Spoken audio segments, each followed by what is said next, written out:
Welcome to Common Sense. My name is Sue Ann Penna, your host, and joining me today is Matt Rooney, our guest host from SaveJersey.com, and Candy Strait, Board of Governors, Rutgers University. Thank you both for being here. Thanks for having us. Thank you. Thank you. Candy, last time you were here, actually you were here for our premiere show. We were talking about the Rutgers-Rowan merger. So can you give us an update on what's been going on? Well, yes, legislation was passed at the end of June, and from a Rutgers standpoint, I think it's fair to say that the legislation worked out very well. Rutgers has the next year to do its due diligence and to figure out how to integrate the University of Medicine and Dentistry, with one exception. The School of Osteopathic Medicine, which is located in Camden County, will be going to Rowan University. But the rest of the University of Medicine and Dentistry will be acquired by Rutgers University. Okay. And I think that is really in the best interests of the University of Medicine and Dentistry. They've been extremely cooperative. I look forward to a very long and productive relationship with them.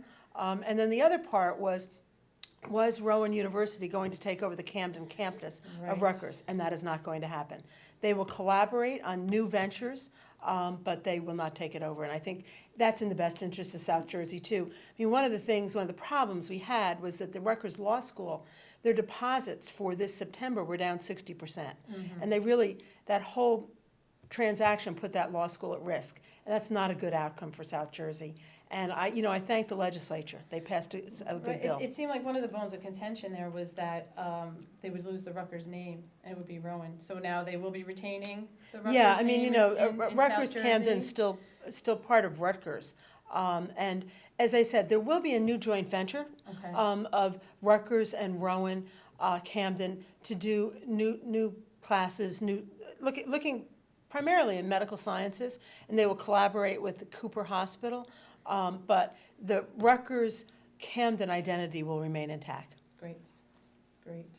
Well, one of the things that we're talking about is the Jersey comeback. So it's starting, we hope. But unfortunately, we got some disturbing numbers for June unemployment. 9.6%, largest jump in 3 years. What do we think is going on in the state, and how does this affect the Jersey comeback? Matt, what do you think?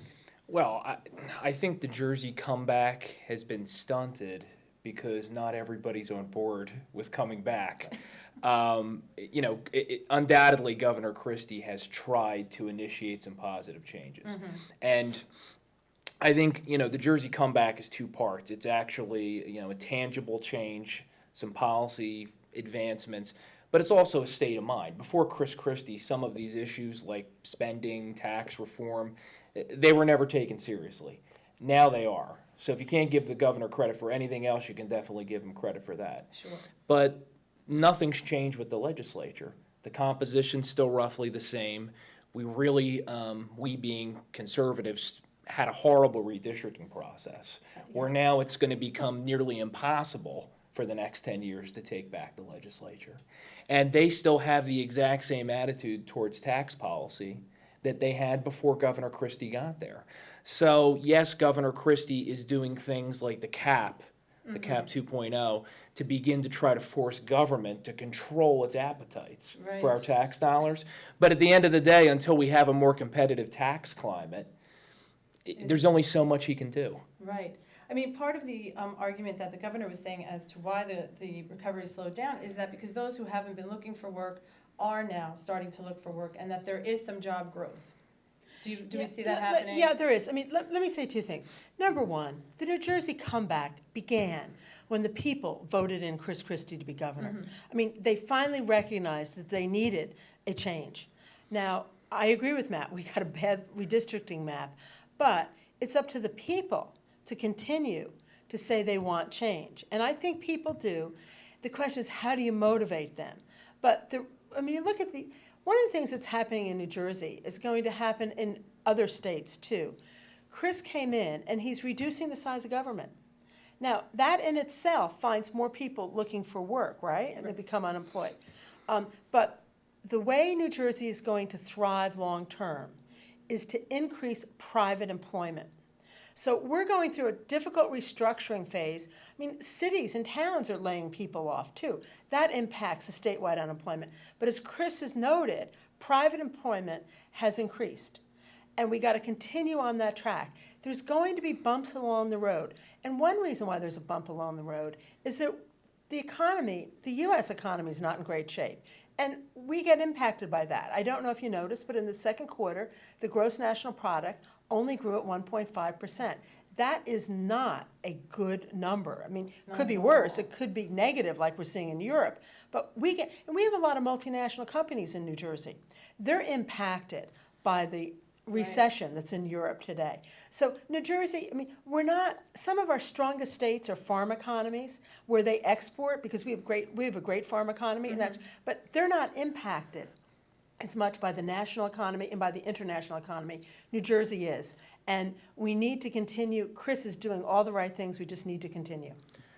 Well, I mean, on the points, factually, I agree with just about everything that Candy said. The only thing that I would add, coming at it from the conservative perspective, is that I think that elections are won by contrast.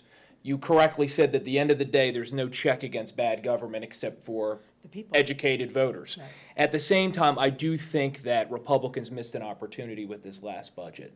We're limited in how much government we can cut at the state level with a very far left legislature. But I do think Governor Christie and the Republicans could have put forth a much more pro-growth budget. It was bigger than our last few budgets. It restored education funding that for the last few years we've been running, telling New Jerseyans, you know what, the problem with education isn't how much money we're putting into it, it's the lack of checks. And then it was funded. Exactly, and then we said, oh, we're going to put all this money back into education. How great are we? Republicans love us. I think that's a huge mistake because, again, you have to compromise when you have a divided government, but at the same time, you compromise after you've set forth your principles, made your argument, and then at that point, everybody has to come together. I think we got our streams a little crossed there. So now heading into the next election, I think we've made it a little bit more difficult to make that argument to voters that Republicans, conservatives are the party that's primarily interested in controlling government's appetites. Right. I mean, you know, again, we're way better off than we were during the Corzine years. No mistake about it, but this is no time to not be bold. I think Scott Walker in Wisconsin proved it. You know, and that's a just as blue a state as New Jersey. Right. I think people really want to see more of a contrast between the candidates, and then you can work on that middle of the road stuff. But And that's how you won in 2009. It was all contrast. right.